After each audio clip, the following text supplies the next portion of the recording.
Someone says something disrespectful to you. The conversation lasts 5 minutes, maybe even less. You walk away, continue with your day, answer your messages, finish your work. But hours later, you are still arguing with that person in your head. You replay their words, imagine the perfect response you should have given, and feel the anger rising all over again. The strange part is that the person is no longer there, yet somehow they still have access to your mind. The same thing happens with problems. An unanswered message can occupy your thoughts all afternoon. A difficult conversation can follow you into bed. A financial worry can turn an ordinary morning into a day filled with tension. The event itself may have lasted minutes, but your mind can keep experiencing it for hours.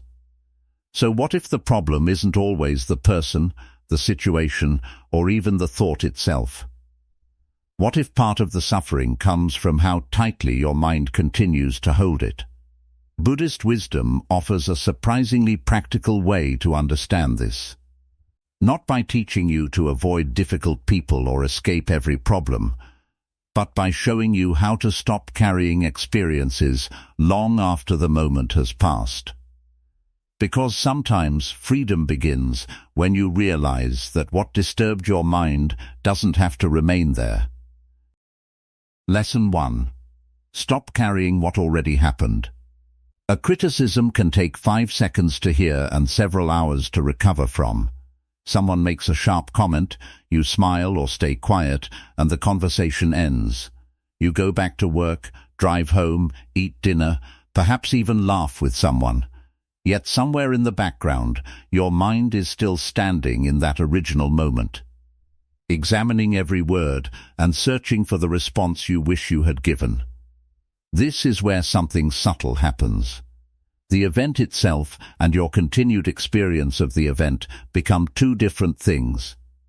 The criticism happened once, but your mind can replay it dozens of times, adding interpretations, imagined conversations, anger, embarrassment, and possible comebacks.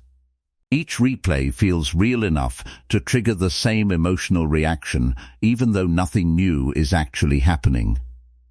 This does not mean the original event was insignificant. Some experiences genuinely hurt, and some require action, boundaries, or difficult conversations.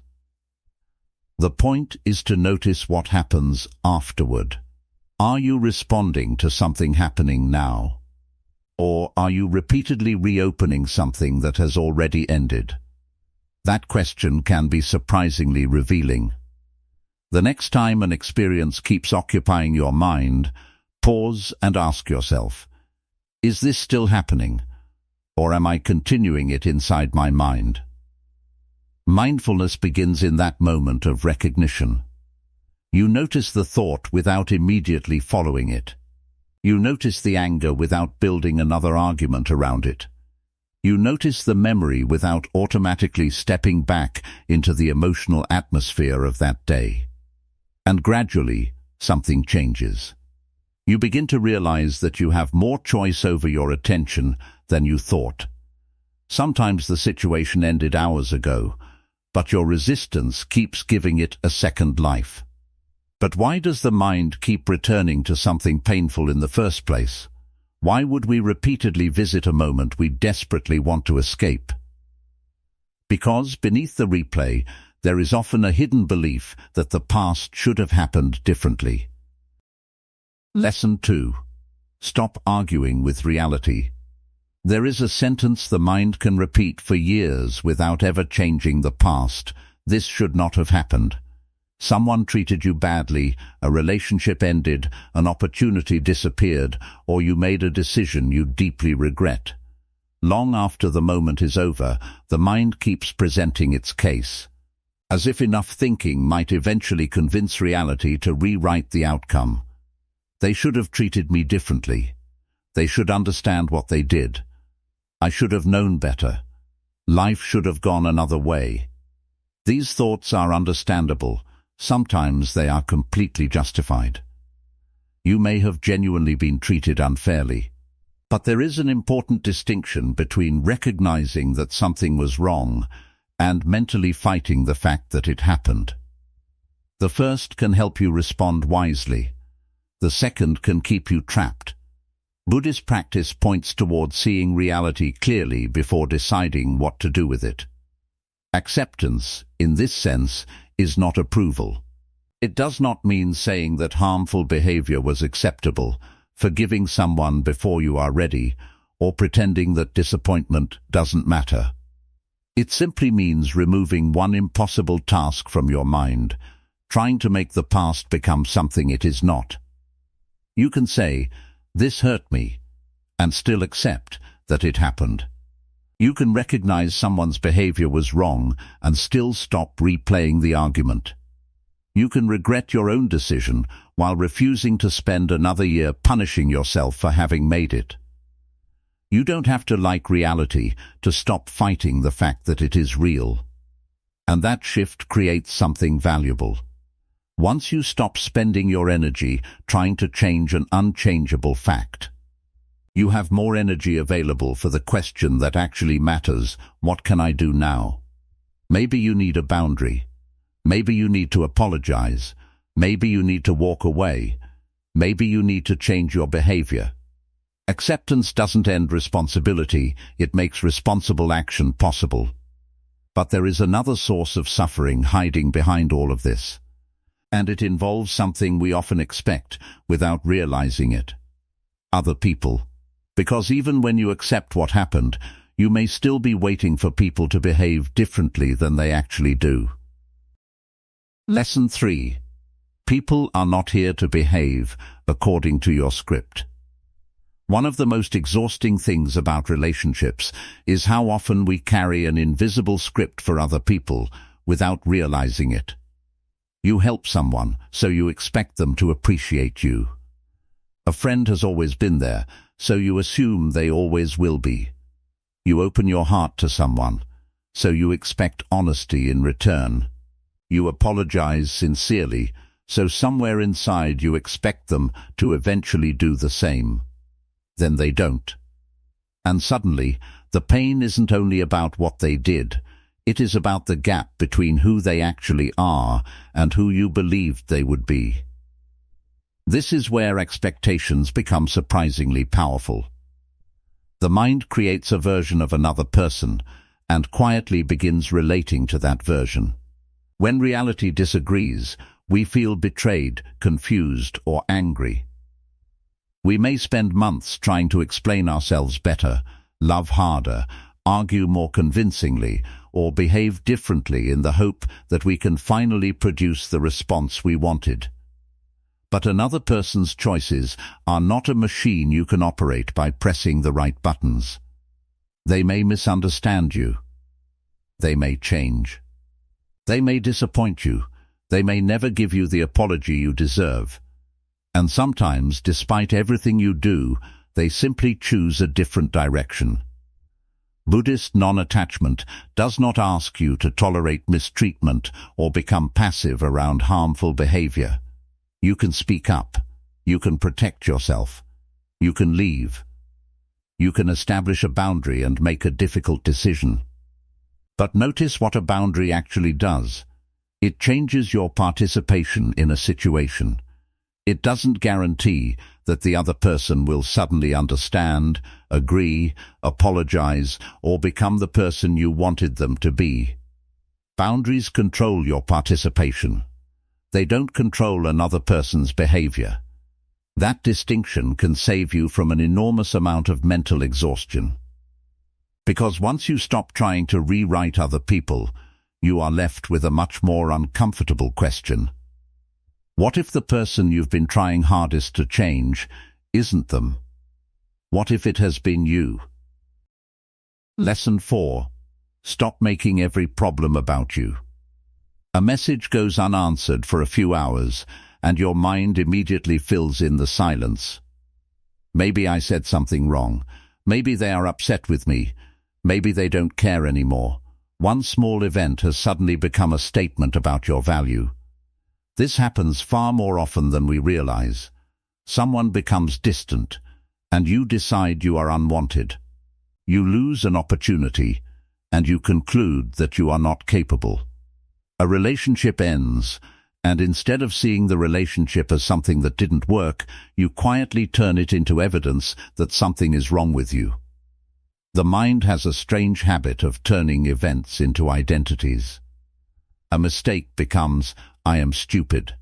A rejection becomes, "I am not good enough." A difficult season becomes, "My life is falling apart." But pause for a moment. What actually happened? Someone didn't respond. That is a fact. Everything your mind added afterward is interpretation. This doesn't mean your feelings are imaginary. They are real experiences. But a feeling is not automatically a verdict, and an event is not automatically a definition of who you are. Buddhist philosophy challenges our tendency to cling tightly to a fixed sense of self. We change constantly through circumstances, choices, relationships, experiences, and understanding. The person who made a mistake 5 years ago is not frozen in that moment forever. You can take responsibility without turning responsibility into self-condemnation. You can learn from rejection without allowing rejection to become your identity. You can admit that something went wrong without deciding that you are wrong, and this distinction can completely change the way you move through difficult days. Something can go wrong in your life without meaning something is wrong with you. The next time your mind turns an event into a judgment about yourself, separate the two. Ask what actually happened, and then notice what story you are building around it. Because once you stop making every problem a statement about your identity, you gain something incredibly valuable: the ability to respond without constantly defending your worth. But there is another emotion that can make that freedom surprisingly difficult: anger. Lesson 5. Feel anger without handing it the steering wheel. Anger can arrive before your mind has even decided what happened. Someone sends a disrespectful message, criticizes you in front of others, breaks a promise, or says something that hits a sensitive place. Suddenly your body tightens, your heart starts racing, and your mind begins constructing the perfect response. In that moment, reacting can feel almost automatic. But there is a small gap between feeling anger and acting from anger. That gap may only last a few seconds, yet it can completely change what happens next. The goal isn't to become someone who never gets angry. Anger is a human emotion, and sometimes it points towards something that genuinely needs attention. The problem begins when the emotion takes control of the decision. One angry message becomes 10 messages. One argument becomes a relationship-ending explosion. One insult stays in your mind all night because you keep feeding it with imagined conversations. Mindfulness offers a different possibility. Before responding, pause. Take 3 slow breaths and notice what is actually happening inside your body. Is your chest tight? Is your face warm? Are your thoughts racing? Instead of immediately turning those sensations into action, simply observe them. Then ask yourself what the situation actually requires. Maybe you need to speak firmly. Maybe you need to establish a boundary. Maybe you need to walk away. Or perhaps the wisest response is to wait until the intensity has passed. That pause isn't weakness. It is where choice returns. Anger can knock on the door without being given the keys to the house. And something remarkable happens when you practice this. You begin discovering that you don't have to obey every emotional impulse simply because it feels urgent. But there is a deeper question waiting underneath all of this. What happens when the other person has already forgotten the argument, moved on with their day, and stopped thinking about you entirely? Why are you still carrying the emotional bill for something they may no longer even remember? Lesson 6. Stop waiting for someone else to give you closure. Some wounds stay open because we keep waiting for the person who caused them to close them. You may have imagined the conversation countless times. In your version, they finally understand what they did. They admit they were wrong. They recognize how deeply it affected you. Maybe they apologize in exactly the way you once needed. But what if that conversation never happens? This is where emotional attachment can become almost invisible. You may believe you are trying to heal, while a part of you is still waiting for another person's behavior to give you permission to move forward. Their apology becomes the missing piece. Their explanation becomes the answer you think you need before you can finally feel at peace. And that gives someone who is no longer present an extraordinary amount of power over your present life. Letting go does not mean declaring that what happened was acceptable. You can acknowledge that someone hurt you, recognize the damage, and decide that you will never allow the same behavior into your life again. You can create boundaries without carrying hatred. You can forgive without reopening the relationship. You can move forward without pretending the past didn't matter. Those things are not contradictions. Sometimes healing begins when you stop asking the past to give you something it cannot give you. The apology may never come. The explanation may never make sense.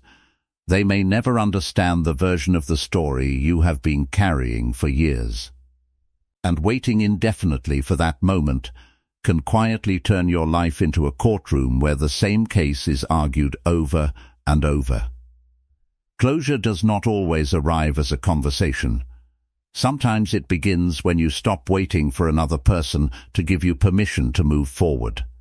You don't need to rewrite the past to stop living inside it. And once you understand that, another kind of mental suffering becomes much easier to recognize. Because sometimes we aren't carrying yesterday's problem at all. We're carrying tomorrow's problem before it has even happened. Lesson 7. Don't suffer tomorrow's problem today. You can spend an entire day solving a problem that does not exist yet. Nothing has actually happened, but your mind has already created the phone call, the rejection, the financial loss, the argument, and everything that might happen afterward. You are lying in bed thinking about what could go wrong, driving while rehearsing conversations that haven't happened, or checking your phone repeatedly because you are preparing yourself for news you haven't even received. By the end of the day, you can feel completely exhausted without having faced a single one of those imagined events. The mind does this because it believes worrying is a form of protection. If I think about every possible disaster, perhaps I can prevent it. If I imagine every outcome, perhaps I won't be surprised. But there is a crucial difference between preparation and worry. Preparation eventually leads to an action. You make the plan, save the money, prepare for the meeting, have the difficult conversation, or take whatever step is actually available. Worry keeps going even after there is nothing left to do. It simply changes the question and creates another possibility to fear. This is where Buddhist mindfulness becomes practical. Instead of allowing your attention to disappear into imagined futures, you return to what is actually happening in this moment. Not because the future doesn't matter, but because this moment is the only place where you can influence it. When your mind begins asking, what if this happens? What if that goes wrong? Or what if I can't handle it? Pause and ask yourself one honest question. Is there something I can actually do about this right now? If there is, do it. If there isn't, recognize that continuing to mentally rehearse the disaster will not make you more prepared. A problem that exists tomorrow does not need to be emotionally experienced today, and this distinction can change the way you deal with almost every difficult situation. You don't have to ignore the future. You simply stop living there before you've arrived. But this leads to an even more important question. If some things deserve your action and others deserve your release, how do you know which is which? That distinction may be the key to freeing your mind from people and problems without becoming passive or careless. Lesson 8. Solve what you can, release what you can't. One of the most exhausting things about life is spending your energy on something that was never yours to control. You can prepare carefully for an interview, speak honestly in a relationship, set a clear boundary, make a responsible decision, and still have no guarantee about what happens next. Another person can change their mind. Circumstances can shift. Timing can work against you. An outcome you worked incredibly hard for can still go in a direction you never expected. That doesn't mean your effort was pointless. It means effort and control are not the same thing.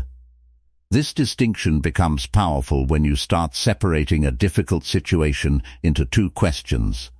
What is actually within my influence, and what isn't?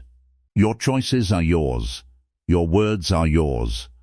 Your preparation, boundaries, attitude, and response belong to you. But another person's feelings, the past, their opinions, unexpected events, timing, and the final outcome exist outside your complete control. The problem begins when you spend most of your mental energy trying to manage the second category. You cannot force someone to understand you by explaining yourself 20 more times. You cannot change yesterday by analyzing it all night. You cannot guarantee that someone will stay simply because you love them perfectly. And you cannot think your way into certainty about something that is inherently uncertain.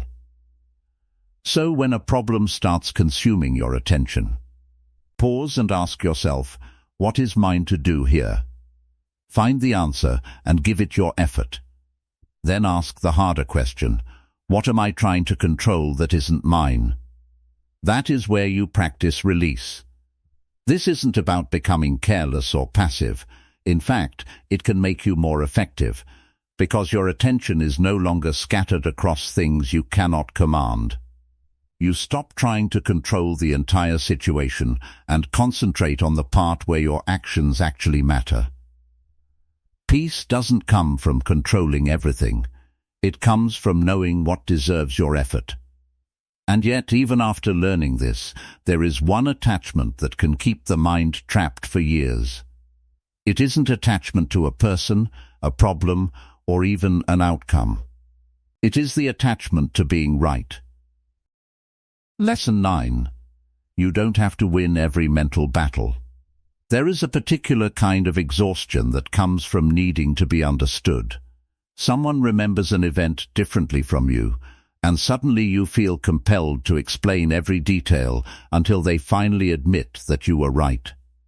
Someone criticizes you unfairly, and your mind starts constructing the perfect response. Someone forms an opinion about you that feels completely wrong, and you find yourself thinking about how to correct their perception long after the conversation has ended. At first, this can feel like protecting yourself, but sometimes something else is happening beneath the surface. You are not simply trying to clarify the situation. You are trying to control how another person sees you. And because you cannot completely control another person's thoughts, the argument continues inside your mind even after the actual conversation is finished. You replay what they said. You imagine what you should have said. You create a stronger response. Then another response to their response. Suddenly, one disagreement has become an entire private courtroom in your head. And you are spending your peace trying to win a case that may never matter tomorrow. Buddhist philosophy offers a useful challenge to this instinct. When identity becomes something we cling to, disagreement can feel strangely threatening. Being misunderstood can feel like being diminished. Being criticized can feel like an attack on who we are. And when that happens, the mind becomes desperate to defend its version of reality. But not every misunderstanding needs to be corrected. Not every accusation deserves a defense. Not every opinion requires your response. Sometimes the wisest thing you can do is explain yourself once, establish your boundary, and allow another person to think whatever they choose. That does not mean becoming weak. It does not mean accepting lies about yourself or allowing people to mistreat you. There are moments when speaking clearly matters. There are situations where silence would be avoidance rather than wisdom. The real skill is learning to recognize the difference. Ask yourself what you're actually trying to protect. Is it your safety, your dignity, or a boundary that genuinely matters? Or is your mind simply uncomfortable with the possibility that someone might not understand you? That question can stop an enormous amount of unnecessary suffering. You can be right and still decide that the argument isn't worth carrying. Because sometimes winning the argument gives you 5 minutes of satisfaction, while losing your peace costs you the entire evening. And when you gradually stop fighting every person, every thought, every misunderstanding, and every problem that demands your attention, something unexpected begins to happen. The mind becomes quieter. You start noticing things that were always there, but were constantly drowned out by mental noise. You finally begin to have space for yourself. Lesson 10. The secret is not letting go of people. It's letting go of your grip. At the beginning of this journey, it might have sounded as though freedom meant getting rid of difficult people, solving every problem, controlling your emotions, or somehow reaching a state where nothing could disturb you anymore. But that kind of life doesn't exist. People will misunderstand you. Someone you trust may disappoint you. Plans will collapse. Messages will go unanswered. Problems will appear on ordinary mornings when you were simply trying to have a peaceful day. The goal was never to create a life where nothing hurts. The deeper Buddhist insight is much more subtle. Freedom begins when you stop clinging so tightly to what happens. Think about the difference between experiencing something and carrying it. You can experience someone's anger without carrying their anger for the rest of the day. You can hear criticism without turning it into a permanent judgment about yourself. You can remember something painful without repeatedly reopening the wound. You can face a difficult problem, take the necessary action, and then stop allowing that problem to occupy every corner of your attention. This is what non-attachment points toward. It isn't emotional coldness. It doesn't mean becoming detached from the people you love or pretending that nothing matters. In fact, you may become more present precisely because you are no longer trying to control everything you care about. You can love someone without needing to possess them. You can care deeply without making their behavior responsible for your emotional stability. You can also set a boundary without turning that boundary into hatred. If someone repeatedly disrespects you, walking away may be the wise response. But walking away doesn't require you to spend the next 5 years mentally fighting with them. You can protect yourself without allowing resentment to become another relationship you continue carrying after the original one has ended. The same applies to anger. You don't have to deny that you are angry. You don't have to pretend that something didn't hurt. But there is a difference between feeling anger and building your identity around it. An emotion can pass through your mind without becoming the person you believe yourself to be. And perhaps one of the greatest forms of freedom is learning how to leave the past where it belongs. You can learn from what happened without constantly reliving it. You can acknowledge your mistakes without punishing yourself forever. You can remember someone without reopening the entire story every time their name appears in your thoughts. Even the future becomes lighter when you understand this. Preparation is useful, planning is wise. But there is no reason to experience tomorrow's disaster today. You can prepare for uncertainty without mentally living through every possible catastrophe. This is where all the lessons begin to connect. You stop carrying what already happened. You stop arguing with reality. You stop expecting people to follow the script you created for them.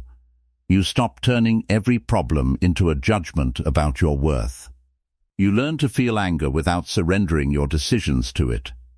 You stop waiting for other people to give you closure. You stop suffering through futures that haven't arrived. You focus your effort where your influence actually exists. And eventually, you realize that not every disagreement deserves your peace.